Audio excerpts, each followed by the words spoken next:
Bien, bonjour à tous. Je suis l'élève modérateur. J'ai passé un peu de temps, peut-être trop longtemps à l'école. Je suis le directeur général de l'école, François Lambert, et j'ai le plaisir de modérer ce panel.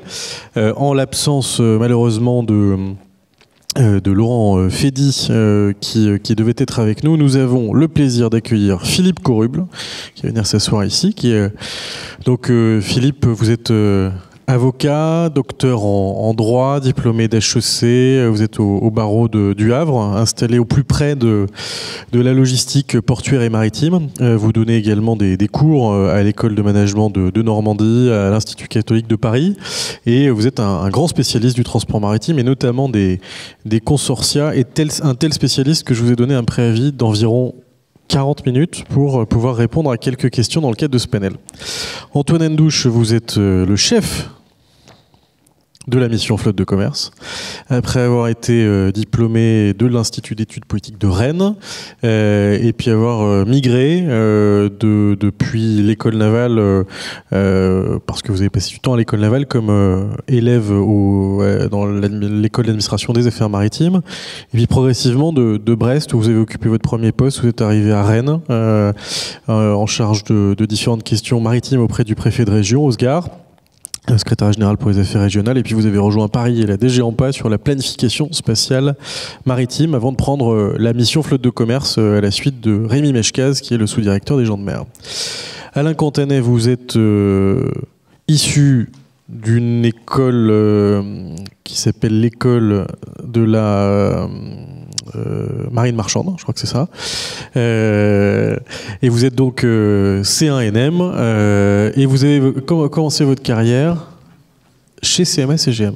Enfin, ça s'appelait pas encore CMA CGM, c'était chez CGM. On le dit trop peu, mais maintenant vous êtes pleinement Louis Dreyfus armateur, et depuis plus de 30 ans, depuis 93, après avoir occupé des postes de directeur technique, directeur de la flotte aujourd'hui, et vous coordonnez évidemment tout le travail de diversification de cette magnifique compagnie dont vous allez nous parler un petit peu, avec les évolutions qu'a pu connaître cette flotte, des rouliers vers des navires de service, les câbliers ou encore les navires d'entretien sur les champs éoliens. Monsieur le député Yannick Chenevard, vous êtes ancien officier de marine. Vous avez gardé d'ailleurs un pied dans l'armée puisque vous êtes toujours réserviste, officier supérieur.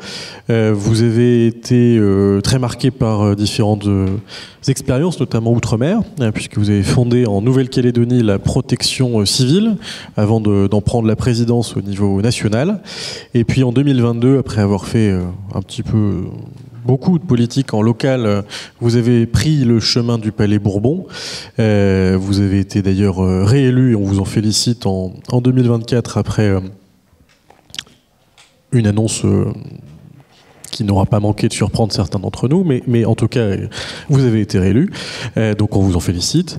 Et vous avez travaillé depuis 2022 sur différents sujets, notamment le renseignement. Vous avez été rapporteur du budget marine, et vous avez également été destinataire par la Première ministre chargée de la transition écologique d'une lettre de mission sur la flotte stratégique, ce qui nous a permis de nous connaître, puisque j'ai eu le plaisir d'œuvrer à vos côtés au niveau de la formation pour participer à la rédaction de ce rapport sur la flotte stratégique.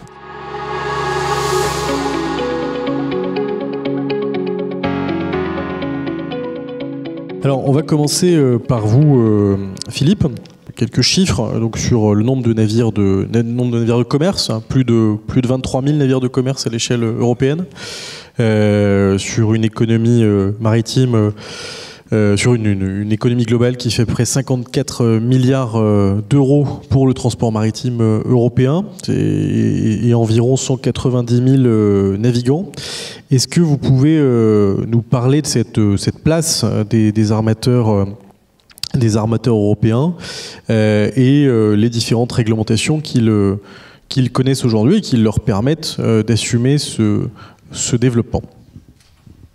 Eh bien, merci. Pour une fois que je pouvais venir à une conférence en m'asseyant, en espérant en profiter, c'est vraiment raté. Mais Je vais répondre dans la mesure du possible à cette question.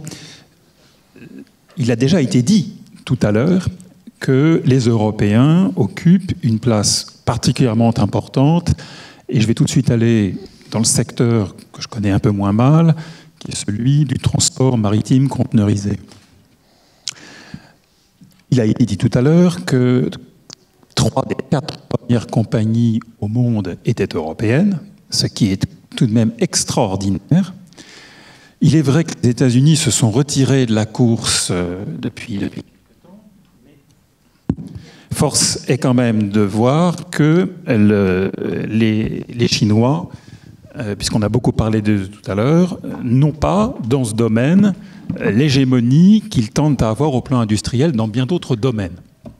Alors les raisons là-dessus sont multiples, mais un peu plus concrètement, on peut voir que sur les principales lignes mondiales de transport maritime conteneurisé, l'ensemble des toutes premières compagnies, dont les 3 européennes, détiennent des parts de marché extrêmement importantes. À l'intérieur de ce système, il faut tout de suite évoquer la question des alliances mondiales qu'elles ont constituées entre elles pour assurer le service, être en capacité d'assurer un service suffisamment régulier sur les lignes importantes. On a pu, à certaines époques, monter jusqu'à 90% de parts de marché détenues par les 3 grandes alliances mondiales, qui sont aujourd'hui, ce n'était pas le cas il y a 20 ou 15 ans, caractérisées par une très forte présence en leur sein des très grandes compagnies maritimes mondiales, donc de ces européennes.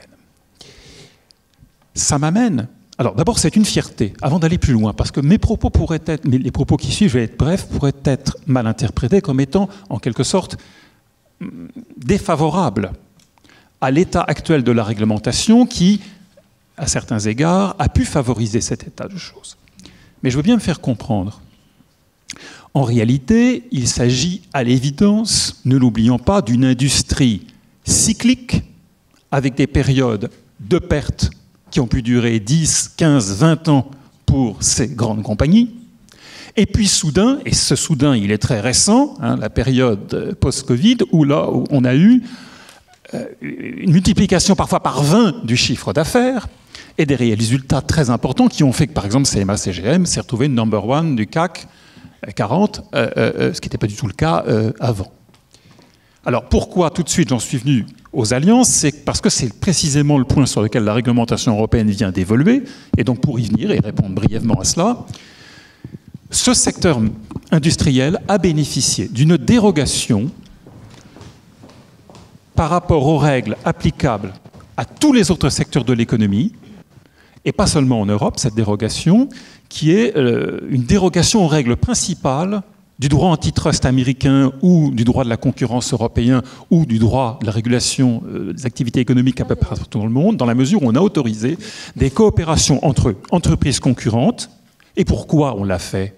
Pas pour faire plaisir à ces acteurs, mais parce que ces coopérations étaient indispensables, et sans doute le sont-elles encore, pour être en mesure d'être en capacité de satisfaire la demande de transport mondial sur les principales lignes en s'associant avec ses concurrents pour offrir des capacités et ainsi permettre un service plus régulier, etc. Qu'est-ce qui s'est passé? Eh bien, il s'est passé que ces dernières années, cette réglementation a été très fortement critiquée. Et très fortement critiquée au niveau européen par les utilisateurs de transport de fret, en particulier. Et il est vrai que cette réglementation dérogatoire n'était ou n'est justifiée qu'à partir du moment où elle autorise des avantages qui profitent non seulement aux compagnies maritimes dont il va être question aujourd'hui, mais également aux utilisateurs et in fine aux consommateurs, c'est-à-dire permettre une compensation. C'est-à-dire qu'à partir du moment où on permet des alignements de comportement, de partager certaines compétences, mais pas d'aligner les prix, puisqu'on a aboli le système des conférences maritimes et que les alliances ne permettent pas l'alignement de prix, mais elles permettent des coopérations intenses, des économies d'échelle considérables. Et, je vais un peu plus loin, et là ça devient plus critiquable, des échanges d'informations, voire, et cette digitalisation est fondamentale pour comprendre la transformation de cette industrie, la mise en commun de systèmes d'information. Et toute personne qui a travaillé dans l'industrie sait qu'un système d'information partagé, c'est évidemment un enjeu très important sur le plan économique, sur le plan de la concurrence effective sur le marché. Et ces dernières années, ça a été remis en cause, et donc il y a eu l'abolition l'année dernière du règlement consortia, et j'ai appelé ça dans mes modestes publications la vraie fausse abrogation du règlement consortia. Vous connaissez l'expression fameuse « il faut que tout change pour que rien ne change ». Je la partage complètement par rapport à cette évolution du droit européen, dans la mesure où on a finalement donc renoncé à prolonger la dérogation, mais on a versé toute cette industrie dans le régime général qui interdit les coopérations illicites, évidemment, mais qui autorise, dans des accords horizontaux, des accords de spécialisation. Et donc, nous avons des accords dits de spécialisation qui vont se poursuivre. Les alliances mondiales existent toujours. Et en définitive, simplement, les seuils ont été abaissés. Et là, on a une énorme inconnue, et je conclus par là, cette intervention. Jusque-là, c'était jusqu'à 30% de parts de marché que vous bénéficiez du règlement qui exemptait les coopérations en question. Certes, mais sur certaines grandes lignes mondiales, on était au-dessus de 30. Donc de toute façon, le système était de l'insécurité juridique parce que on était au-dessus des 30% par exemple sur certaines lignes Est-Ouest. Donc à tout moment, il pouvait y avoir une remise en cause. C'était aux opérateurs maritimes d'évaluer leurs risques. Est-ce que leur contrat faisait qu'ils étaient critiquables ou pas? Bon. Le seuil a été baissé à 20% et les alliances, elles continuent. Donc pour moi, on a accru l'insécurité juridique, mais fondamentalement, le système n'a pas dramatiquement changé. Et donc, les trois plus grands... Alors il y a une petite évolution dans les compositions, mais les grands acteurs sont réunis, comme le sont les grandes compagnies aériennes, mais dans un système un petit peu différent, et dominent ce commerce mondial. À l'intérieur de ça, les Européens ont une place importante. C'est très bien. En même temps, attention, aujourd'hui, les États-Unis sont beaucoup plus offensifs que les Européens à l'égard de l'industrie maritime. Ils ont beau jeu de le faire, leurs acteurs ne sont pas concernés. Et le lobby des fermiers est super puissant, ils sont très mécontents. Alors, ils s'attaquent principalement aux demurrage detention fees, hein, c'est ça l'angle d'attaque. La législation américaine a été durcie, et la Federal Maritime Commission aux États-Unis, à Washington, est plus offensive que la Commission européenne. Quelle est la question qui se pose? Est-ce que le nouveau commissaire chargé de la concurrence aura des intentions politiques autres que ce qu'on a constaté ces dernières années au niveau européen vis-à-vis de l'industrie maritime? Point d'interrogation. Je ne sais pas qui c'est, je ne sais pas qui héritera du portefeuille, on sait que Mme Vestager s'en va. C'est simplement ça. Voilà. C'est un sujet. Parce que pour ma part, je pense que l'évolution réglementaire n'est pas le sujet principal. Le sujet principal, c'est quelle attention la Commission européenne a-t-elle vraiment au plan politique le projet d'accorder à la réglementation de cette industrie, à l'application effective des règles. Voilà. Ça, c'est sans doute un sujet. Je m'arrête là, je suis déjà, je pense, un peu long. Merci.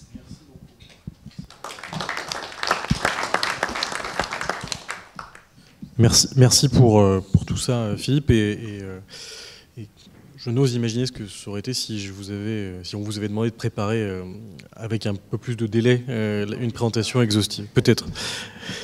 En tous les cas, cette vision européenne que vous nous donnez, avec quelques caractères intemporels, en référence aussi à cet excellent film avec Alain Delon, puisque c'est lui qui campe le guépard pour que tout change. Il faut que rien ne change. Notre économie maritime française, là-dedans, Antoine, comment se porte le pavillon, et puis quel est le rôle de la mission flotte de commerce dans cet équilibre un peu complexe qui est fait d'alliances internationales, de flottes contrôlées, mais aussi de flottes en propre. Quel est aujourd'hui à la fois le rôle de l'État et donc de la mission flotte de commerce pour aider les armateurs français à tirer leur épingle du jeu, et comment on structure aussi l'évolution du pavillon, et si vous pouvez nous rappeler comment il se porte, ce pavillon, ça pourra donner un peu d'éléments de contexte à cette première présentation. Merci. Merci François pour cette question et bonjour à tous. Merci beaucoup pour cette invitation. C'est toujours enrichissant pour l'administration et pour un jeune chef de mission flotte de commerce de venir échanger avec l'écosystème maritime et puis avec les futurs navigants. Alors c'est beaucoup de questions dans ces quelques questions, mais je vais essayer d'être bref. Alors peut-être sur le rôle de la mission de la flotte de commerce au sein de la Direction générale des affaires maritimes, de la pêche et de l'aquaculture, dont vient également Caroline Neumann que vous avez vu tout à l'heure. En fait, on est un outil un petit peu original dans le paysage administratif, puisqu'on est le fer de lance d'une politique de développement économique de la marine marchande qui s'est mise en place depuis une grosse vingtaine d'années. Je vais y revenir dans quelques instants.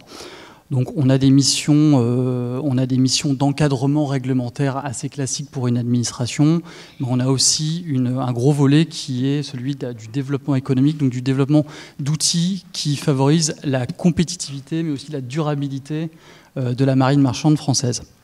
On a aussi un autre volet qui est celui de la promotion du pavillon français dans ces différents registres, et notamment celui du registre international français, et qui se fait au travers de participation à des événements internationaux, à Londres, à Singapour, etc. On est très mobilisé là-dessus. Voilà. Alors, puisque la journée est dédiée à l'Europe, effectivement, on a une très grosse action européenne.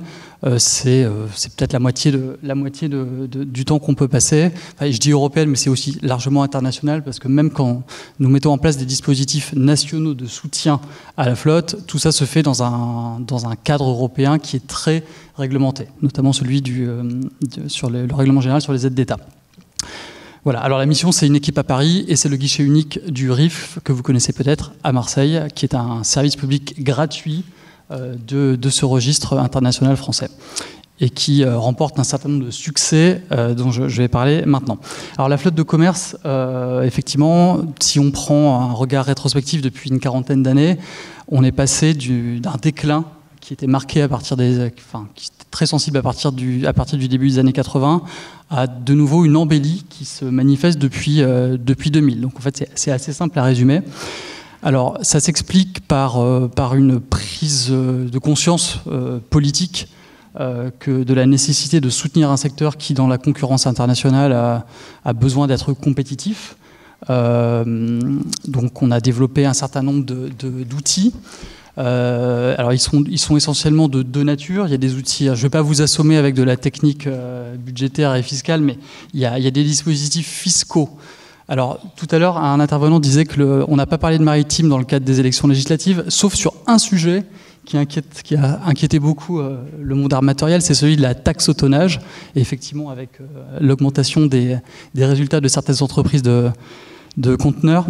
Voilà, donc c'est le premier dispositif qui a été mis en place en 2002 qui permet de jouer à armes égales avec nos concurrents étrangers et donc qui permet d'avoir une imposition forfaitaire des bénéfices et non pas l'impôt sur les sociétés. Voilà, on verra ce que le débat parlementaire nous amènera comme éventuelle évolution de ce dispositif, mais en tout cas c'est une des clés de voûte de ce dispositif. On a ensuite, mais je ne vais pas rentrer dans les détails pour ne pas vous assommer, des dispositifs de déduction des amortissements pour l'acquisition des navires qui permet de déduire le coût des navires et donc qui permet, qui a un avantage pour les armateurs et qui permet surtout aussi aujourd'hui d'investir dans un des grands défis qui a été évoqué tout à l'heure, c'est celui de la décarbonation du transport maritime. On a dans les dispositifs fiscaux, et ça, les futurs navigants que vous êtes, vous le connaissez sans doute, c'est l'exonération de l'impôt sur le revenu, qui est aussi une dépense fiscale importante et qui permet de maintenir l'attractivité pour nos amateurs français. Voilà. Et ensuite, on a tout un dispositif d'exonération de cotisations patronales et salariales. Je ne rentre pas dans les détails. C'est un dispositif qui s'est petit à petit sédimenté au fur et à mesure de différentes lois et de lois de finances. Et donc aujourd'hui, on a une couverture assez large qui permet d'atteindre une forme de net wage par rapport, qui nous permet d'être concurrentiel par rapport à d'autres pays, mais qui représente une dépense certaine puisque c'est aujourd'hui une centaine de millions d'euros. Donc voilà. Après, bon, je ne vais pas faire l'offense à François Lambert de parler du Fontenoy du maritime, etc. Mais il y a eu un certain nombre d'événements qui ont permis aussi de rythmer politiquement et de mettre autour de la table les différents acteurs pour que tous ensemble on se mobilise. Et effectivement, les success stories dont parlait mon voisin sont aussi le fruit de toute cette mobilisation. Merci beaucoup. et bravo pour cette belle dynamique et puis la prise de poste aussi parce qu'elle est récente et donc la maîtrise de ce type de réglementation et de l'ensemble des registres du pavillon français parce qu'il y en a aussi qu'on connaît un peu moins, que certains connaissent très bien, notamment le registre calédonien, avec des particularismes et qui font aussi la force et la grande complémentarité de ces différentes composantes du pavillon et du pavillon français en général. Juste sur les élections, je m'étais promis de le redire, il a parlé des élections européennes, pas des élections législatives. Effectivement, au moment des élections législatives, la taxe auto-neige est réapparue, mais c'est vrai que sur la question maritime durant les élections européennes était assez passablement absente. Alain Cantanet, vous vous reconnaissez là-dedans en tant que représentant des armateurs dans cette table ronde, puisque vous représentez Armateurs de France.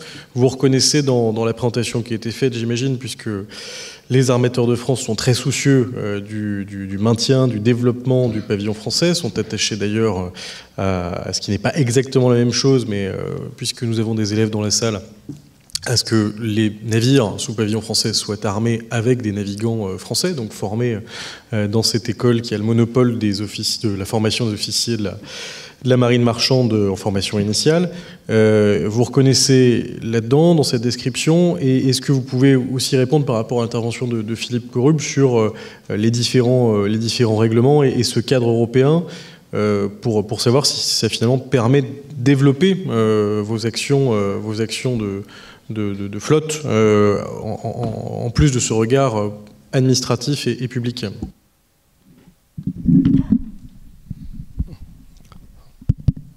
Oui, merci de me donner la parole. Bonjour à tous. Effectivement, on se reconnaît tout à fait dans ce qui a été dit jusqu'à présent, notamment sur la place de la marine marchande française, qui, on va le rappeler, dans la marine marchande européenne, donc avec un champion sur le transport de conteneurs qu'on ne nomme plus, mais qui est parmi les 3 premiers mondiaux. Des champions aussi sur les navires de service avec Bourbon. Et puis certaines autres activités, notamment dans le service, avec tout ce qui est océanographie, Ifremer et les navires d'Ifremer, G-Navire. L'activité câble aussi avec 2 acteurs, donc un Louis Dreyfus pour le compte d'Alcatel et un autre client avec 12 bateaux, et puis Orange Marine avec 5 bateaux qui en font quand même le quart de l'activité mondiale sur cette activité de pause.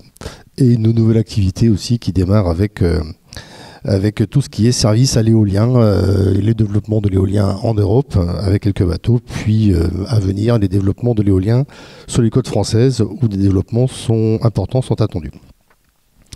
Tout ça, ça nécessite des accompagnements et ce qui a été mentionné là, le triptyque qui existe d'un point de vue financement déjà avec la taxe au tonnage, le financement des navires en taxe lease, les exonérations de charges salariales et puis patronales, et puis aussi l'exonération d'impôts permettent d'aligner un petit peu les coûts avec le niveau de concurrence, on va dire au moins européen, et pour certains dans un niveau de concurrence international.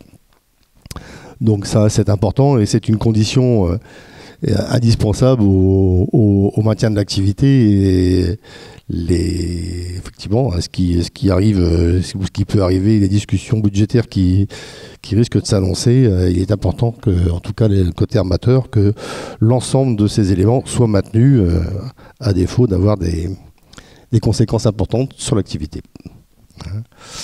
Sinon, il y a d'autres pistes sur lesquelles, pour maintenir tout ça et aller de l'avant et continuer à développer, c'est des choses sur lesquelles Armateurs de France travaille au niveau européen ainsi, avec tout ce qui est transition climatique, énergétique. Donc, on essaie de favoriser ou de faire en sorte de favoriser la disponibilité de carburant propre pour le transport maritime.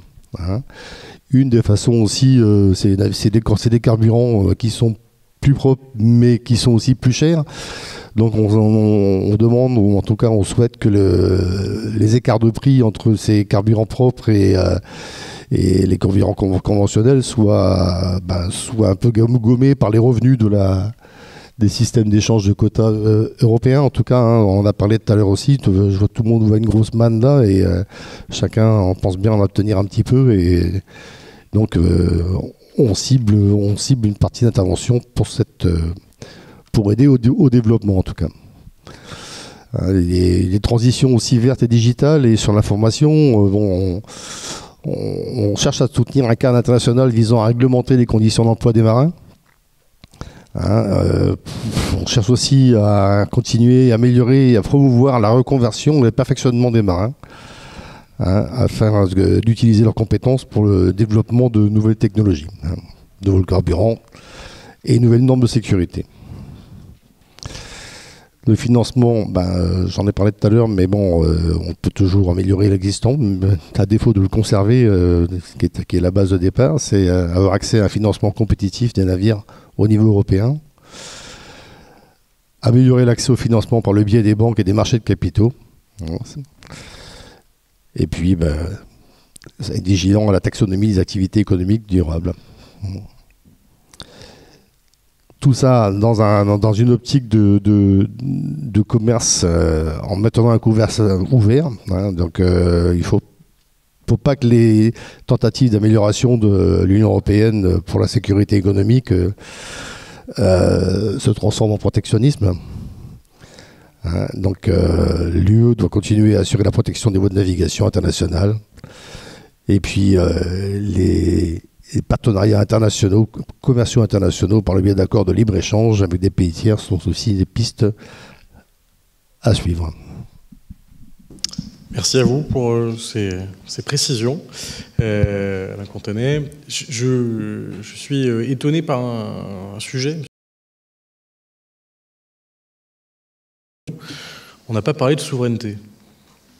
On en a parlé sans en parler, en fait. On a l'impression qu'on n'a pas le droit de le dire. Mais on parle de défense d'intérêts, intérêts français. Et je ne dis pas ça contre mon collègue et ami belge, Rowan Van Scheren, avec lequel j'aurai le plaisir d'intervenir tout à l'heure, le directeur de l'école royale d'Anvers. On va parler d'intérêts français, évidemment, mais d'intérêts européens aussi. Au regard de ce que vous avez continué à construire comme cet héritage de la loi Leroy, la loi du 20 juin 2016, qui est la loi dite Leroy, la loi économie bleue, et qui mentionne le fait que la France doit se doter d'une flotte stratégique. Comme ça, quelqu'un disait tout à l'heure, on est un peu performatif. Oui, là aussi, on peut l'être dans la loi. Et vous avez défini des pistes sur ce caractère souverain, ce caractère de flotte stratégique. Est-ce que vous pouvez nous en parler un petit peu en correspondance avec ce qui a été dit tant sur les besoins des armateurs, le cadre réglementaire national et l'encouragement qu'il propose pour les armateurs, et le cadre plus européen avec les développements et, Philippe, les incertitudes que l'on connaît. Bien, merci, monsieur le directeur. Je voudrais en profiter d'ailleurs publiquement en vous disant merci pour rappeler la place que vous avez prise dans ma mission gouvernementale et dans la rédaction sur la partie formation. Et je crois que c'est très important, car la formation, c'est la base du chemin, et c'est ce qui fait que quand elle est bien menée, une nation peut être puissante ou faible. Dans les sujets que nous évoquons, il y a quand même une première interrogation, c'est mais quel est le contexte et quelle est la situation finalement qui nous pousse à réfléchir à tout cela? Et aujourd'hui, dans quel contexte nos bateaux, qu'ils soient d'ailleurs civils ou militaires, évoluent? En réalité, c'est aussi ce qui est supra à tout le reste. Et ce qui est supra, c'est qu'aujourd'hui, on assiste à un retour des empires. C'est-à-dire, vous avez un certain nombre d'États qui sont totalement désinhibés par rapport à la violence. Vous avez aujourd'hui des détroits qui font que la Convention de Montego Bay est en train de faceiller, pour employer un terme maritime. C'est-à-dire que la réglementation, la liberté de navigation est remise en question. Vous avez aujourd'hui un pétrolier qui a été touché en mer Rouge, et il y a un risque d'une marée noire d'à peu près 150 000 tonnes de brut, qui touchera d'ailleurs les côtes de ceux qui ont eux-mêmes tapé le bateau. Hein. Et vous aviez, pas loin de cet endroit-là, un drone qui avait tapé un bateau qui lui-même avait coulé, et ce bateau avait écrasé un câble de communication. Donc en réalité, tout est dans tout. Et il faut bien considérer que c'est parce que nous avons affaire à une situation complexe, mais que l'humanité a toujours connue.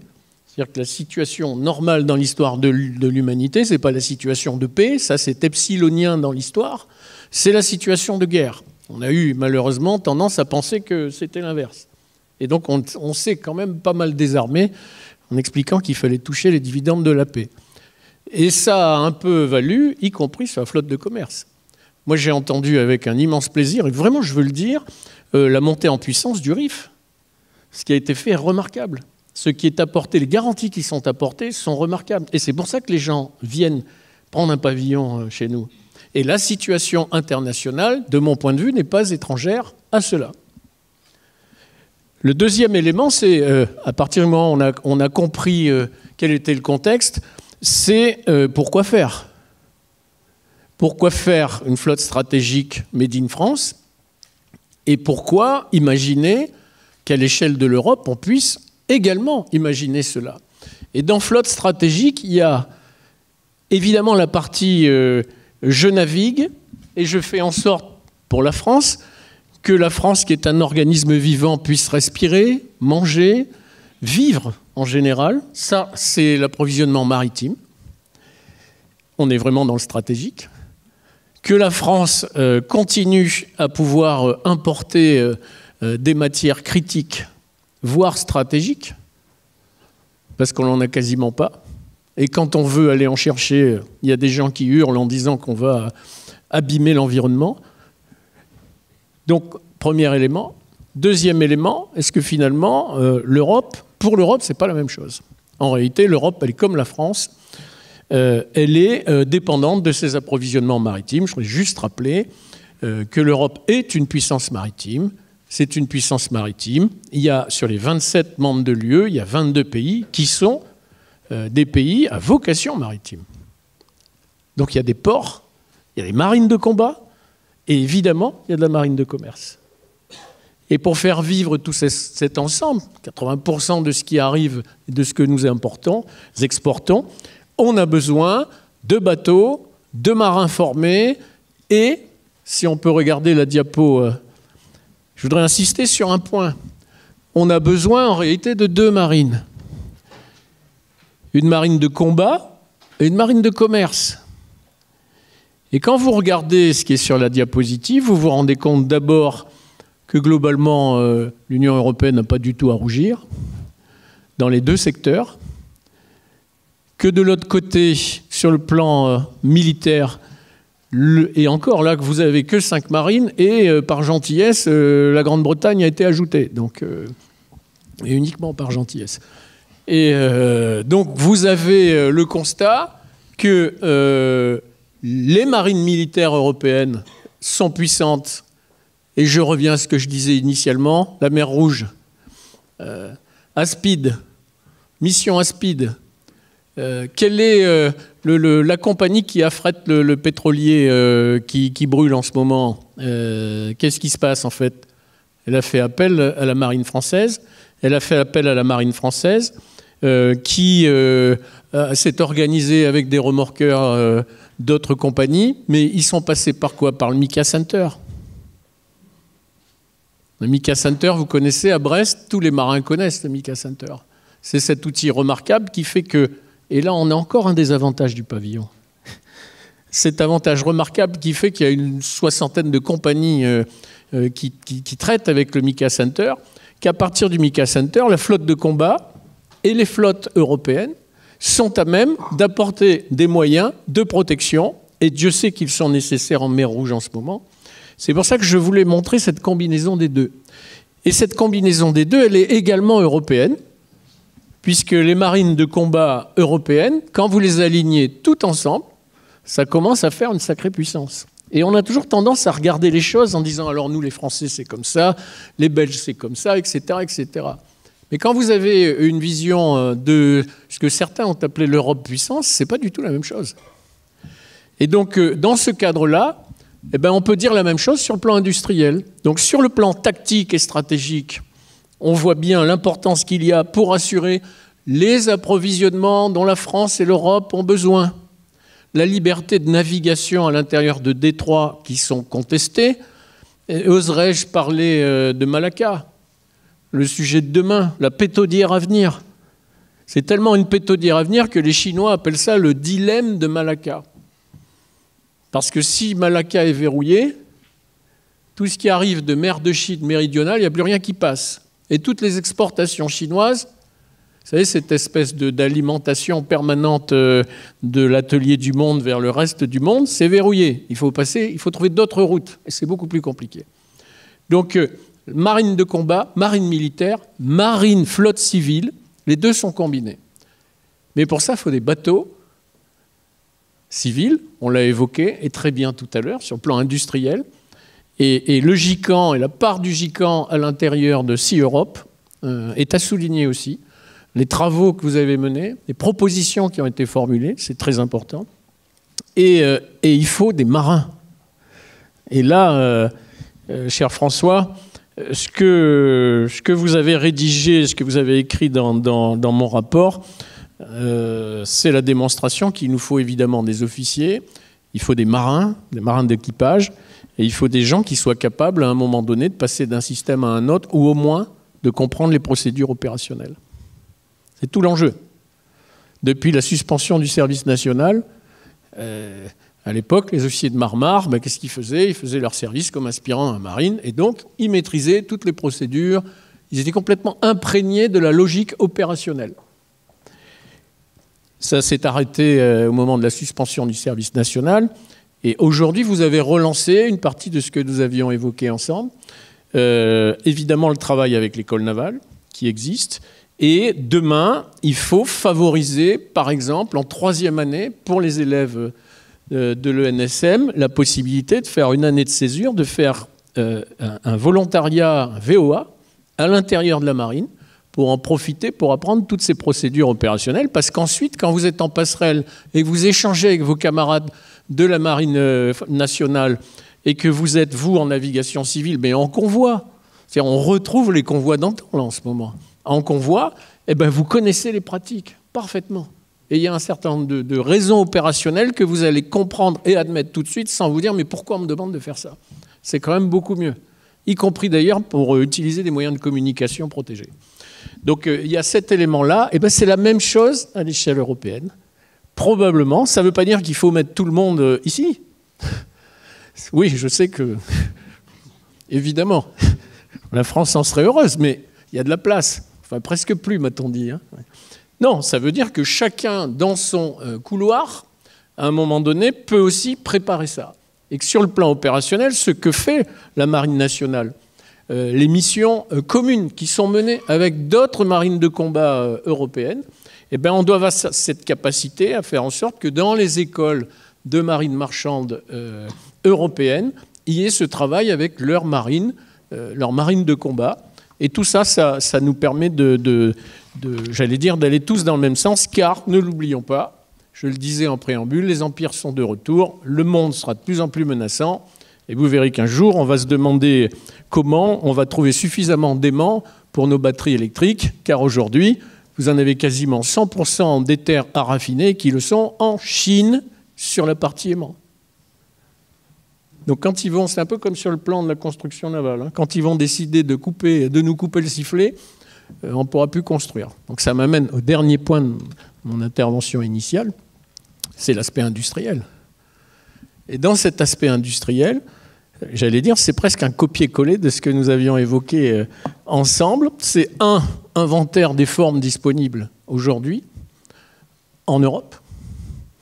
2, une fois qu'on a fait l'inventaire, c'est l'utilisation d'un certain nombre de mécaniques, et notamment d'une mécanique qui est méconnue et qui pourtant est redoutable, c'est le SIEG. C'est le service d'intérêt économique général, financement européen. Ces financements européens, ils permettent directement, sans mise en concurrence, de flécher les secteurs qui intéressent.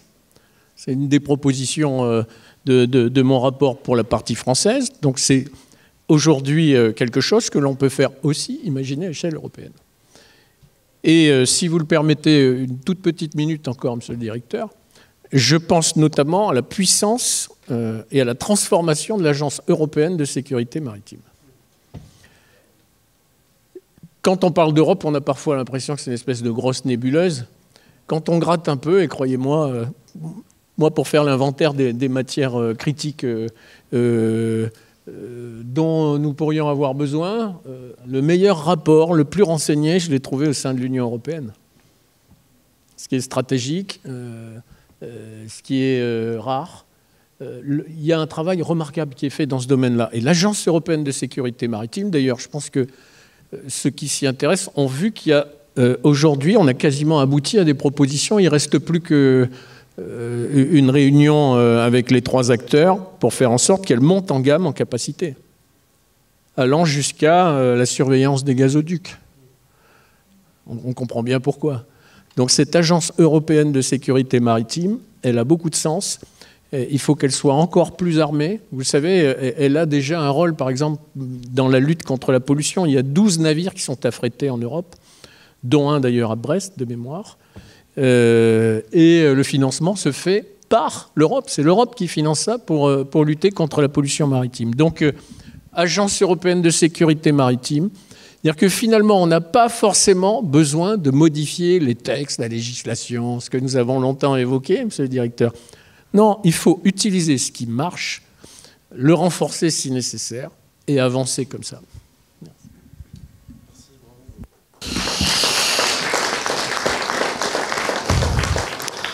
Merci monsieur le député, pour cet hommage que vous me rendez, ça me touche beaucoup. Et puis merci aussi pour renforcer en tout cas l'esprit d'un certain nombre de nos élèves et puis de nos auditeurs aujourd'hui, l'indispensable prise en compte de la dualité.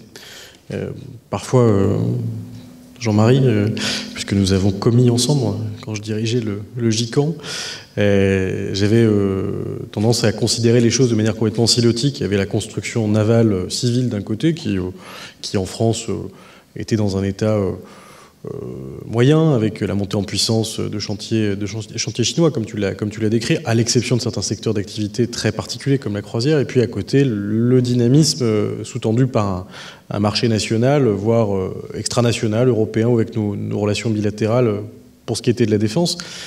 Gardez à l'esprit que c'est finalement un peu la même chose dans une autre famille du maritime, une des 3 grandes familles du maritime, la construction navale, les ports, ce qui concerne les armateurs. Cette dualité, elle est parfaitement indispensable.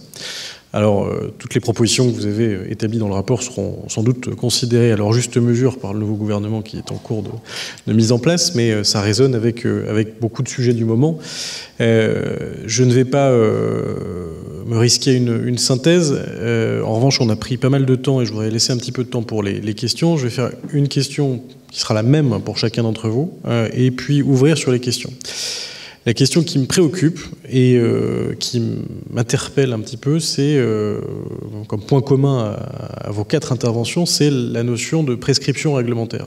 Quel type de règles sommes-nous capables d'édicter à l'échelle nationale ou européenne pour nous donner la possibilité de continuer à gagner des parts de marché dans ce qui concerne la flotte de commerce dans des intérêts différents. Ça peut s'envisager au prisme, Antoine, vous l'avez évoqué, de la décarbonation.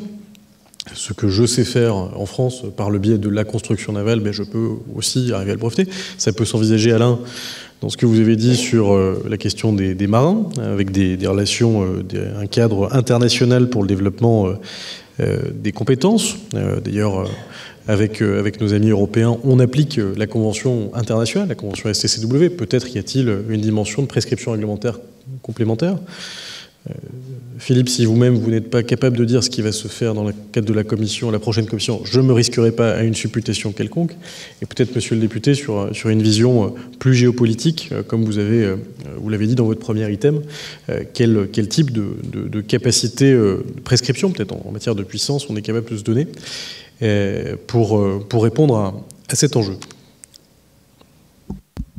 Quelqu'un disait vaste programme, effectivement. Il est. Mais c'est surtout le fait qu'il existe déjà un certain nombre de choses. L'Europe a mis en ligne, d'ailleurs, il y a très peu de temps, un portail, il est tout à fait récent, qui permet de faire... Ils ont fait l'anamnèse de tout ce qui existe en matière d'accompagnement au financement, etc. Donc c'est tout chaud. Donc c'est un premier élément. Le deuxième élément, c'est le renforcement, et c'est ce que je vous disais, des capacités de l'AESM.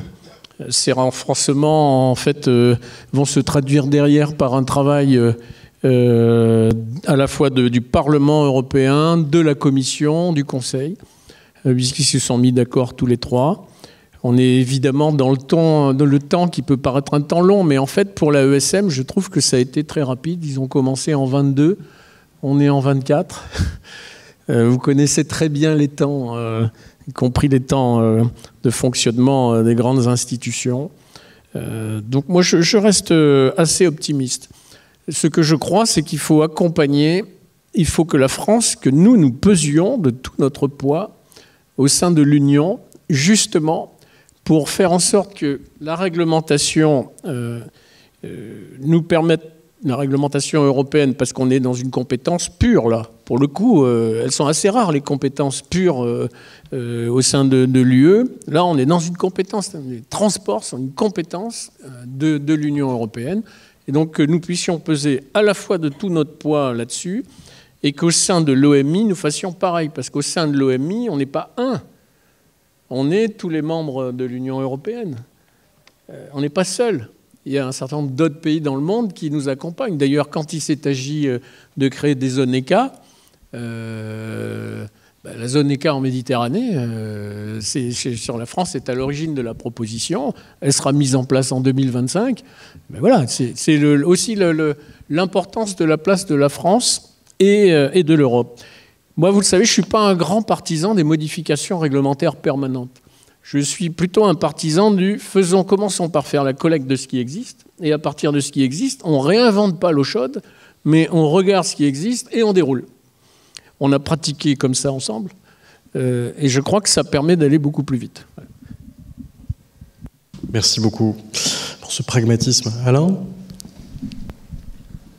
Oui, tout à fait d'accord avec ce qui est dit là, que l'activité maritime étant une activité internationale, en tout cas, c'est l'OMI qui doit être le vrai siège de l'évolution des réglementations, et je pense qu'il faut éviter tout ce qui est régional ou même national, ou les surenchères régionales ou nationales qui ne visent qu'à déstabiliser les activités. Donc tout ce qui peut être fait ou doit être fait devrait effectivement plutôt être l'être au niveau de l'OMI, pour éviter les distorsions.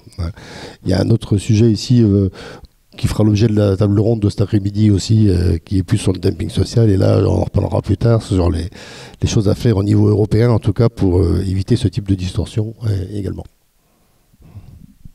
Merci. Antoine ? Oui, alors effectivement, vaste programme. Je partage assez l'avis de mes voisins sur le fait que c'est aussi important de pouvoir capitaliser sur un effort législatif très important qui a été mené au niveau européen et au niveau national. Alors, je pense que cet effort de consolidation, c'est aussi un enjeu pour la flotte de commerce en tant que telle. Alors, il y a cependant quand même deux pistes, parce que je répondrai quand même à votre question. Je vois quand même deux pistes réglementaires qu'il s'agirait de creuser, mais l'enjeu fondamental pour moi, c'est celui de la consolidation de notre stratégie de flotte au regard de l'ensemble des dispositifs qui sont existants. Parce que là, on est arrivé... Alors, j'ai oublié de donner des chiffres tout à l'heure, mais les chiffres internationaux étaient aussi parlants. Mais là, aujourd'hui, en termes sur la flotte française, sous pavillon français, c'est 438 navires de plus de 100 UMS, avec une augmentation sur l'année 2023 de plus 16 unités. Et on a des perspectives d'entrée en flotte qui sont quand même très importantes, notamment au RIF. Donc, on est sur cette dynamique. Ça pose aujourd'hui un certain nombre de questions capacitaires. C'est notre capacité, puisqu'on est entre nous, de l'administration à suivre la gestion administrative et la gestion technique de ces navires. C'est la capacité à fournir suffisamment d'officiers pour armer ces navires. C'est aussi la soutenabilité budgétaire de l'ensemble de ces mesures, et ce sera évidemment un sujet des prochaines semaines. Donc voilà, ça pose un certain nombre de questions sur qu'est-ce qu'on veut et ça rejoint les questions de stratégie de flotte stratégique. Aujourd'hui, on n'a pas tout à fait répondu à la question. La réponse c'était allons-y dans tous les sens. On a une flotte diversifiée et comme ça, de toute façon, ça répondra à l'ensemble de nos besoins. On a des champions en matière de câbles, on a des champions en matière de porte-conteneurs, mais peut-être qu'aujourd'hui, effectivement, si face à la raréfaction des deniers publics, il va falloir se poser la question qui n'est pas réglementaire en tant que telle, mais de qu'est-ce qu'on flèche comme priorité. Et donc, pour moi, la consolidation, elle peut pas être purement quantitative, elle est aussi qualitative. Et là, ça, pour moi, il y a deux pistes qui peuvent peut-être être approfondies d'un point de vue réglementaire, notamment au niveau européen. C'est la décarbonation. Donc, on en a déjà parlé, mais je ne suis pas sûr qu'il faille davantage de textes. Il faut plutôt se laisser du temps à l'écosystème maritime pour s'adapter aux objectifs qui sont globalement ceux de la neutralité carbone à horizon 2050. Donc c'est le paquet Fit to 55 qui est quand même très ambitieux. Un certain nombre de mes prédécesseurs ont évoqué les réglementations liées aux ETS, etc. Effectivement, on est sur une mise en œuvre transitoire. Donc tout ça est très ambitieux. Il faut que l'Europe arrive à s'adapter à ces objectifs et que ce ne soit pas une balle dans le pied par rapport à des concurrents internationaux. Et qu'au contraire, ce soit une opportunité de décarboner, d'être une filière d'excellence sur ces sujets. Et l'autre point, pour terminer les 7 temps en question, c'est un sujet qui est très important pour la France, mais on verra quelles seront les orientations politiques qui seront prises. C'est celui de la concurrence déloyale. Et donc là, dans l'approche de consolidation qualitative, la dimension sociale est aussi un élément important à prendre en compte. La position en Europe de la France était plutôt celle de créer une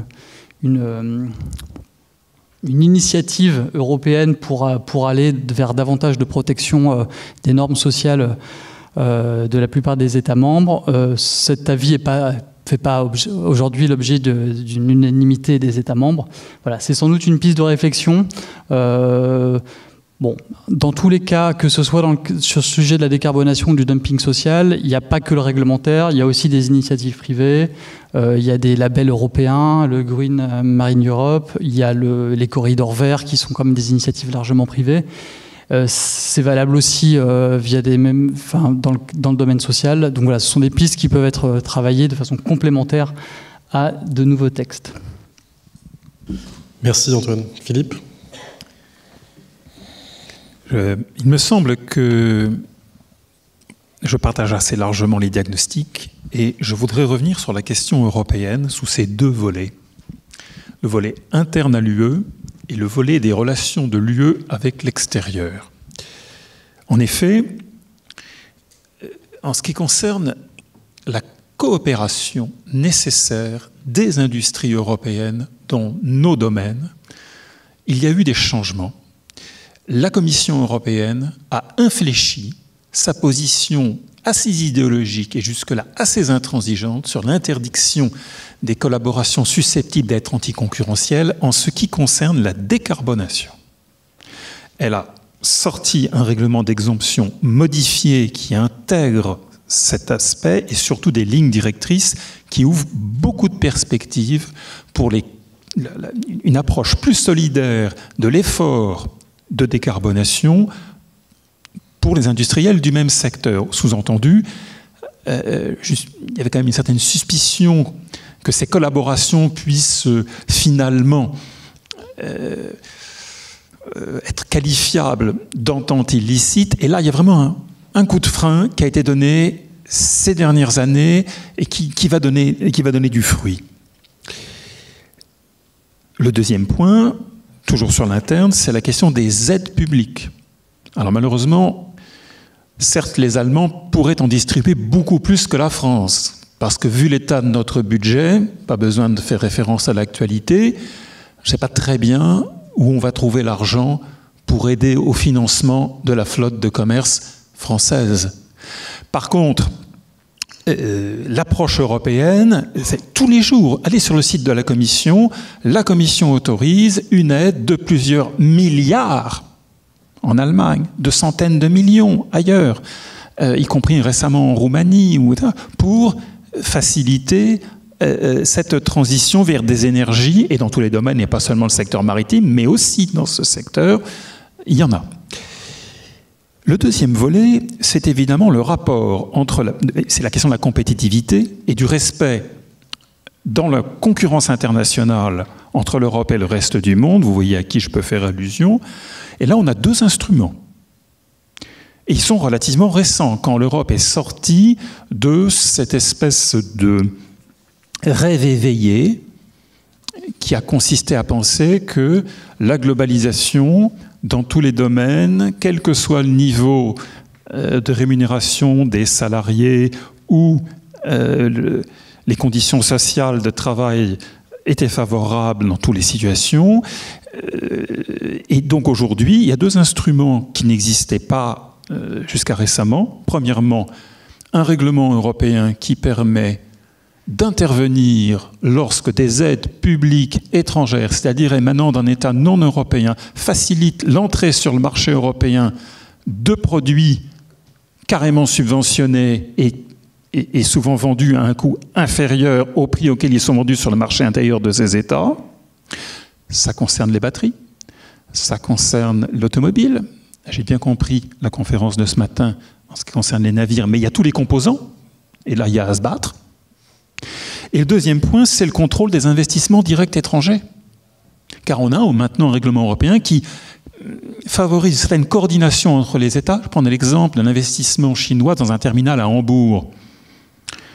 Le chancelier Scholz était ancien maire de Hambourg, a tout fait pour que ça se fasse. Les alliés européens ont fait une certaine pression, non pas pour interdire l'investissement étranger dans les ports européens, ce n'est pas du tout le sujet. Mais on rejoint la question de la souveraineté. Donc participation minoritaire, oui, participation majoritaire, c'est à voir. Par exemple, et c'est comme ça qu'à Tollport, ça s'est terminé par... voilà. Et ce qui me permet de conclure par un petit espoir quand même. On a aujourd'hui un gouvernement britannique qui cherche le rapprochement avec l'Union européenne. Malgré tout ce qui a été dit tout à l'heure de façon très amicale, on peut quand même penser que les Anglais ont toujours eu une vision stratégique mondiale, ce qui n'est pas le cas de nombreux États de l'Union européenne. Et nous partagions avec les Britanniques cette prétention d'avoir, en tant que grand pays qui a eu des relations avec le reste du monde, cette vision qu'un certain nombre d'États européens n'ont pas toujours portée.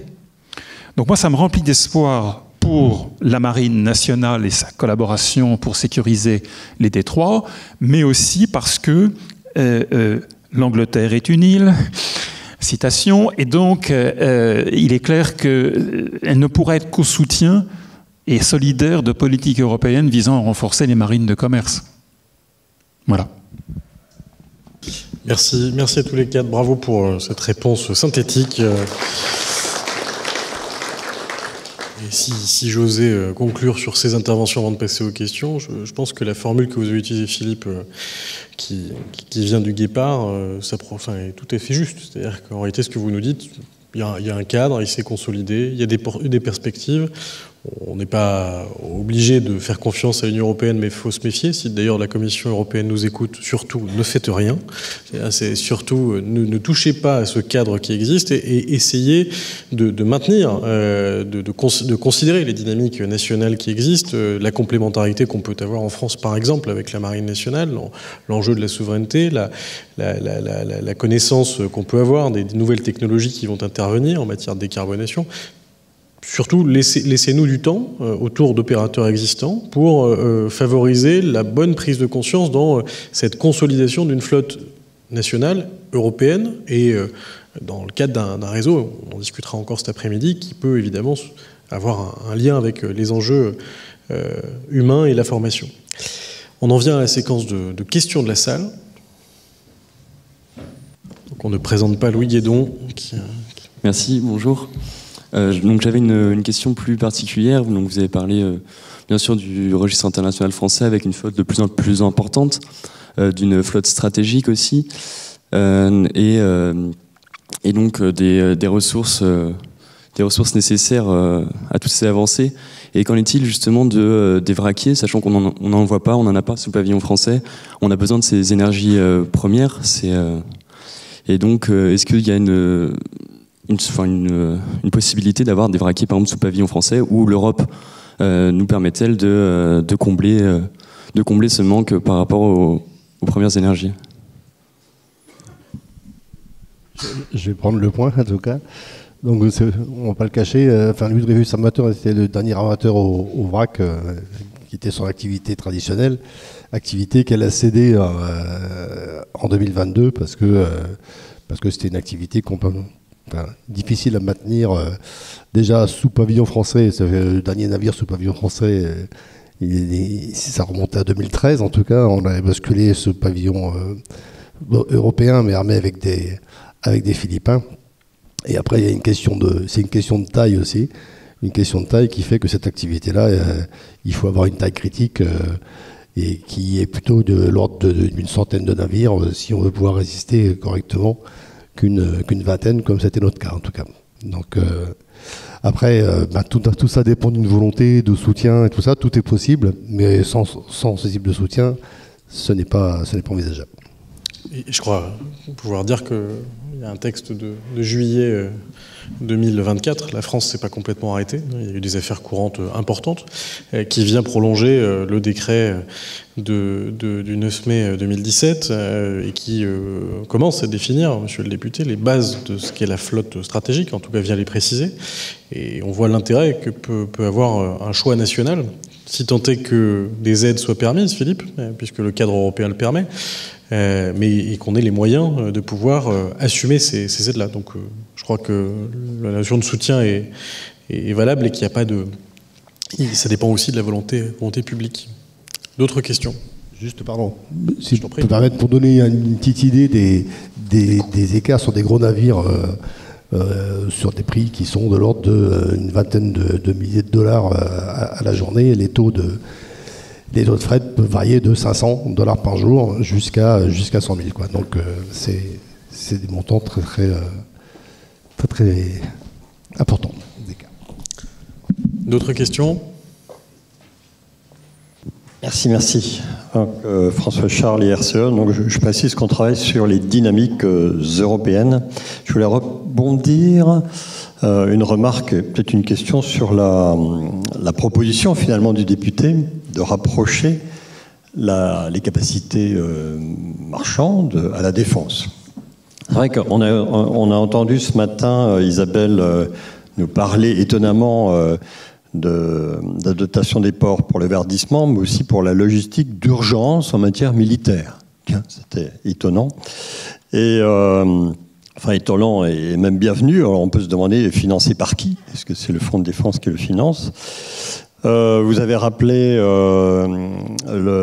l'accompagnement des convois. Ça, c'était une ancienne mission de la flotte britannique par rapport à la mission française de la protection des côtes. Nous, on travaille sur la protection des côtes en ce moment, donc mission française plus sur les territoires.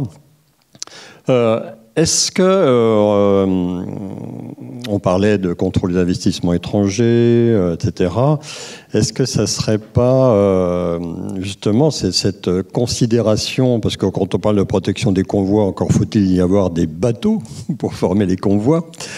Rappelons-nous aussi que les Chinois, on parle de civils, mais les Chinois dans le militaire font des manœuvres en Méditerranée et ils sont à Djibouti, et que le président leur a dit « préparez-vous à la guerre aussi ». Donc est-ce qu'il n'y aurait pas dans ce mixage civil-militaire un moyen de faire un peu germer une force de proposition européenne, même au sein de l'OTAN, à travers justement la flotte civile sécuritaire, on parle de défense économique et défense civile, d'ailleurs on se demande où elles sont passées en France. Mais voilà, donc c'est cette conjonction de choses pour... N'oublions pas aussi que la France a un rôle naval au sein de l'OTAN à cause de son porte-avions. Voilà, il y a une amalgame de petits éléments qui peuvent faire avancer les choses autrement, ne serait-ce que dans la défense européenne, à travers l'OTAN d'ailleurs, à travers un pilier maritime européen de l'OTAN. Voilà. Bon, ça fait beaucoup de choses, ça fait un ensemble. Mais on peut juste rappeler qu'aujourd'hui, les outils existent. L'expérience existe, évidemment. Je parlais d'Aspid, parce qu'en fait, on est sur une mission, il n'y a pas que les Français. De l'autre côté, les Anglais et les États-Unis mènent leur propre mission. Mais en tout cas, on est organisé, synchronisé. L'Europe a envoyé un certain nombre de bâtiments de combat. Et la France, évidemment, y joue un rôle important. Hein. Le nombre de tirs effectués par nos frégates, c'est impressionnant. D'abord avec des asters, parce que il fallait la maîtrise de la pratique avec des temps de réaction. Les marins qui sont là le savent parfaitement. Il fallait 3 minutes dans un premier temps pour qu'un commandant de frégate décide quel outil il allait utiliser. Donc l'aster était très utile. Aujourd'hui, on est tombé à 3-4 secondes de temps de réaction et de commandement pour l'utilisation de telle ou telle arme. Et aujourd'hui, on utilise le canon, enfin, etc. Donc c'est l'adaptation à la situation. Et en même temps, quand vous avez une armée qui est une armée d'emploi, c'est le cas de l'armée française et donc de sa marine, c'est plus simple. Toutes les nations européennes ne sont pas comme ça. Mais cette vision européenne, c'est aussi une vision sur 25 millions de kilomètres carrés. On ne fait jamais ce calcul. On dit les États-Unis, la France, 11 millions. Ouais, ok. L'Union européenne, c'est 25 millions. Donc, quelque part, on n'a pas d'alternative. On n'a pas d'alternative. Il nous faut ce travail, cette vision. Donc, pour le coup, où va-t-on trouver l'argent? J'ai entendu quelqu'un dire ça. Oui, en tout cas, pour ce qui concerne la marine de combat, il y a la loi de programmation militaire qui fixe des objectifs, qui fixe des commandes aux industriels. Je voudrais juste rappeler, mais ce que la plupart ici savent, c'est quand vous décidez la construction d'un sous-marin nucléaire, par exemple. Vous ne le décidez pas pour 10 ans. Ce n'est pas on-off. Le budget des armées, la construction d'un outil militaire, ce n'est pas on-off. C'est 100 ans. Entre le moment où on décide, le moment où on dessine, le moment où on construit, le moment où le sous-marin est opérationnel, le moment où on le déconstruit et où le moment où on a traité définitivement le combustible. 100 ans. Donc j'allais dire, sur la partie militaire, aujourd'hui l'expérience est là. La mission, c'est d'avoir cette vision européenne, parce que ce qui se passe en mer Rouge se passera ailleurs, probablement. Je ne veux pas être trop long là-dessus, mais en fait, tous les concepts, on a balayé tout un tas de trucs. Dans un premier temps, on disait, vous voyez, la marine russe, elle a perdu, la marine russe de la mer Noire, elle a perdu 30% de ses bateaux tapés par des drones. Mais pas d'inquiétude, ça va pas loin. Dès qu'on sera en haute mer, mais le grand sujet sur les 10 années qui viennent, c'est justement l'utilisation de drones en haute mer. Ils ne toucheront pas seulement les bâtiments militaires, mais ces bâtiments militaires, ils auront l'obligation, pour mission, de faire en sorte que les approvisionnements dont nous, Français et Européens, nous avons besoin, arrivent à bon port. Donc le grand sujet, en fait, c'est d'être toujours dans l'évolution. Vous l'avez rappelé dans vos propos. Il faut être toujours dans l'évolution, il faut toujours penser demain, ne jamais être satisfait de la situation dans laquelle nous sommes, parce qu'en matière stratégique, on en apprend tous les jours.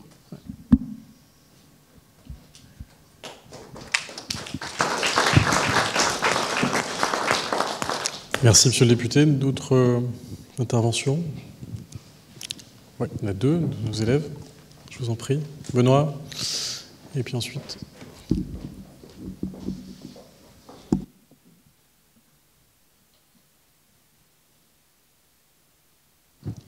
Merci. Moi, j'avais une question sur la formation des marins. Du coup, marins civils serions amenés à devenir des acteurs stratégiques dans certains contextes, et on a très rarement on est très peu nombreux à avoir fait la PMS. En deuxième année, je crois que c'est une vingtaine d'élèves qui font ça sur des promos de 200 personnes maintenant. Parce que on dirait que la formation entre les marins civils et les marins militaires, c'est étanche en ce moment. Il y a pas de, il y a rien en commun en fait.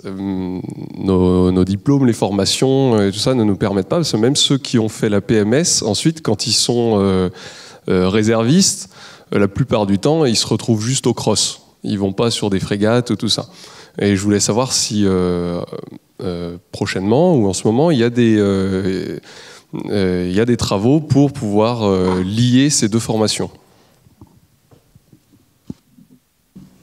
Benoît, tu vas faire des heureux, parce que là, tu mets en ébullition la Marine nationale, ceux qui pensent à la flotte stratégique, on en parlera, je pense, tout à l'heure, mais je vais vous laisser répondre, monsieur le député. Vous avez commencé à le faire avec le VOA, mais on a évidemment quelques idées. Oui, ça a d'ailleurs été évoqué et rappelé par la Marine, le représentant de la Marine, à la première conférence nationale maritime qui s'est réunie il y a quelques mois. C'est aussi un des grands sujets. Il faut profiter justement d'une loi de programmation militaire qui double les réserves. Il ne faut pas juste doubler les réserves pour avoir des réservistes. Il faut doubler les réserves et notamment pour gagner en capacité opérationnelle aussi. Donc, ce qui est proposé, c'est pour ça que j'évoquais tout à l'heure une année de césure en VOA, c'est d'être totalement intégré, un peu comme l'esprit hanté du service national, mais en même temps en étant installé comme aspirant sur le bateau avec des missions, en étant chef de quart, en remplissant un certain nombre de missions opérationnelles pour s'imprégner du sujet. Et pour ceux qui ne veulent pas faire ça, qui ne veulent pas faire la césure, il faut que la PMS puisse déboucher ensuite sur un ESR, un engagement à servir dans la réserve, mais un ESR utile. C'est-à-dire que globalement, le CROSS, c'est très bien, les missions sont magnifiques, mais vous l'avez rappelé, je pense que pour un marin, c'est bien d'aller en mer aussi. C'est pas mal. Vous connaissez les formules. En tout cas, c'est bien d'aller en mer et c'est donc bien d'améliorer ses pratiques. Quand je parle de cette communauté de marins et en particulier du savoir-faire opérationnel que les marins militaires peuvent pour partie transmettre aux marins civils parce qu'à un moment donné, ils vont ensemble, ils vont naviguer de concert, ils vont être ensemble. Ils vont être obligés, et vous le verrez dans les années qui viennent, ils vont être obligés d'affronter des situations de plus en plus périlleuses. Et donc cette pratique qui fait que quand vous communiquez avec quelqu'un, y compris d'ailleurs avec des gens qui peut-être auront navigué avec vous, cette espèce de connaissance parfaite entre des gens que vous connaissez et avec qui vous avez travaillé, tout ça c'est une grande richesse. Et cette grande richesse, aujourd'hui, ça y est, ça démarre. Alors, je ne sais pas pour vous, je ne sais pas en quelle année vous êtes, mais c'est trop tard. Mais en tout cas, donc, il n'est pas trop tard pour signer un ESR. Hein, mais en tout cas, oui, moi je suis... et ça fait partie de nos propositions avec François. Moi, je suis très optimiste là-dessus. De toute façon, on en a besoin. Rappelez-vous... comment oserais-je dire Raymond Aron, paix et guerre entre les nations. Absolument. On revient, on fait 30-40 ans en arrière. Et si je puis me permettre, avec un élément complémentaire, parce que je pense que du côté de certains anciens officiers de la marine marchande, ça résonne, il faudrait que la marine nationale, mais je l'ai écrit au chef d'état-major de la marine, puisse favoriser dans ce cadre-là la validation des temps d'embarquement. La validation... vous voyez, j'ai mon fan club, j'en étais sûr. Non, mais la validation des temps d'embarquement aujourd'hui, tel que le prévoit l'école, dans les différentes filières, avec les stages, avec le contrat de professionnalisation, permettent à l'officier de la marine marchande de valider les choses pour pouvoir commencer une carrière sereinement. Si, dans le cadre d'une année de césure, la validation des temps embarqués sur des navires de la Marine nationale vient parfaire cette expérience, comme vous le dites très bien, mais vient en plus vous aider à entrer dans la carrière en restant dans la marine marchande, qu'on soit clair, hein, d'accord ? Parce que moi, je ne veux pas me faire engueuler par les armateurs. Donc, en restant dans la marine marchande, parce qu'on vous forme pour ça, ce qui ne vous empêche pas ensuite d'imaginer des complémentarités fortes avec la marine nationale, alors, oui, le système VOA marchera, très clairement. Alors, il marchera très bien et on n'est pas fermé sur les PMS, bien entendu. Vous l'avez parfaitement développé dans le rapport et je pense qu'il faut qu'on puisse y œuvrer. Avec l'école navale, on a commencé à y travailler, des actions croisées, plutôt sous l'angle de la recherche, des études, un partenariat que Gersand a écrit et que je me suis contenté de signer, et qui vise à renforcer nos approches là aussi sur des thématiques qui sont les thématiques du moment, mais qui ne viennent pas effectivement croiser la convention STCW, parce qu'un marin de commerce, c'est différent d'un marin de la marine nationale, et qu'on a cultivé cette vision parfaitement silotique, dont on vous a rappelé le caractère ubuesque depuis tout à l'heure, tant en matière de construction navale, en matière portuaire qu'en matière de navigation. Une autre question. Il y avait une question là-haut avant Bastien, et puis on va s'arrêter après. Ah, oui. Alors, sur le sujet, Jean-Vincent, peut-être si vous voulez descendre, comme ça vous posez les questions tous les deux, et puis on prend les 2 dernières questions après. Vas-y Jean-Vincent. Juste sur le dernier sujet, le temps de validation embarqué à la Marine nationale, c'est une décision des affaires maritimes. Ça devrait être résolu assez facilement. C'est un serpent de mer depuis des années. L'année de césure, on l'a prêché depuis très longtemps. Je ne comprends pas que ce n'est pas encore débouché, quoi. Parce qu'il ne faut pas être en avance sur son temps. Mais c'est effectivement, c'est une décision des affaires maritimes, j'entends bien, mais c'est aussi lié, vous le disiez, monsieur le député, aux dividendes de la paix, au fait qu'on n'en ait pas besoin. C'est-à-dire la fin du service national n'amène pas nécessairement à ce que les VOA soient comptabilisés. Alors, Bastien, et puis ensuite on termine avec vous. Oui, donc juste pour compléter, 2012 à 2014, il y a eu plusieurs élèves officiers qui ont validé à 100% leur temps d'élèves embarqués à bord de navires en VOA. Donc ce précédent existe, je ne sais pas si ça a changé aux affaires maritimes, mais il n'y avait aucun problème à l'époque, en tout cas, pour valider les temps faits à bord de navires militaires. Et le deuxième point, c'est un petit point de vigilance, parce qu'on l'oublie. À la période du Covid, la PMS avait disparu. Il a fallu qu'au niveau association, on aille se mobiliser vers le chef d'état-major, qu'on aille solliciter Frédéric de Montcagny, etc., pour la remettre en place. Donc c'est des habitudes qui peuvent vite se perdre. Donc on est content d'avoir le soutien de personnes actives. Je pense que ça ne va pas arriver dans les prochaines années, une nouvelle disparition de la PMS, mais c'est quelque chose à quoi nous sommes attachés. Tout le monde n'a pas vocation à faire cette carrière ou cette connaissance militaire. Il y a des personnes, des officiers qui n'ont pas du tout envie, mais il y en a suffisamment qui ont envie pour que cette filière existe et s'étende. Voilà, merci. Dernière intervention. Donc bonjour, moi je suis Erwan, donc étudiant en dernière année à l'ENSM. J'avais juste une question sur la taxe au tonnage. Je voulais savoir à peu près, en fait, la taxe au tonnage, quelle part de l'attractivité du pavillon RIF elle représente pour les amateurs. Est-ce qu'on a à s'inquiéter si elle est modifiée ou remaniée à l'avenir? Alors c'est difficile de vous faire une réponse très précise. C'est un des éléments fondamentaux de l'attractivité pour notre flotte et pour nos armateurs.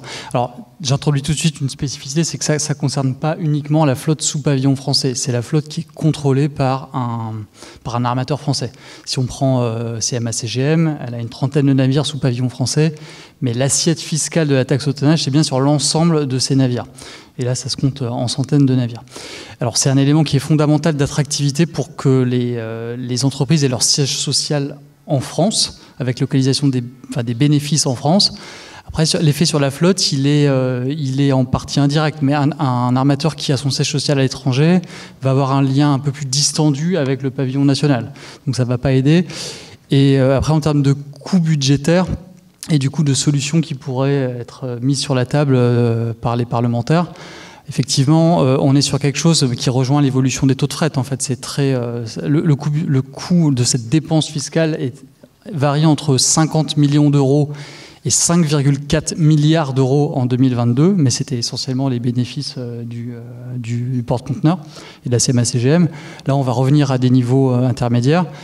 Donc, qu'est-ce qui adviendra des discussions budgétaires? Je ne sais pas. Il y a différentes solutions qui sont possibles. Ça peut être capé, ça peut être... Il y a plein de possibilités techniques qui sont possibles. Après, il est clair, pour répondre à votre question, que ce sera un signal négatif en termes d'attractivité, qui se verra peut-être pas tout de suite. Ça dépendra dans quel moment. Et puis c'est surtout un signal négatif en termes de relations de confiance que la France a réussi à construire avec ses armateurs et avec des armateurs étrangers qui ont fait le choix du pavillon français. Je pense par exemple à Knudsen, par exemple, qui a pour projet de rentrer en flotte 26 navires. Voilà. Quel signal ça donnera pour l'attractivité du RIF? C'est difficile de répondre, mais ce sera sans doute pas positif. Merci. Je vais juste compléter un petit point, c'est que c'est pas un système spécifiquement français, c'est un système que beaucoup d'États ont, et que si jamais la France décidait de l'enlever, en fait, les activités étant assez mobiles, naturellement, les amateurs se tourneraient vers d'autres solutions, en tout cas. Je ne veux pas être longue, mais comme on parle d'Europe, si la France revoit la question de la taxe au tonnage, elle crée une distorsion Elle se met évidemment de manière négative face à ses homologues européens. Et là, on peut revenir sur la question de la compétitivité de la France, de l'Europe, mais d'abord de la France. Donc la taxe au tonnage, peu importe ce que l'on pense, c'est quand même un outil européen. Et donc la France ne peut pas se retirer ou retirer cet outil, sinon elle se met en distorsion européenne, distorsion égale évidemment. Les fameux ports dont on a parlé tout à l'heure, nous Français prendraient évidemment des avantages indéniables. Parfait. Donc en phrase de conclusion, je vous propose de retenir ce que nous a dit Philippe. Pour que tout change, il faut que rien ne change. Merci à tous. Bravo.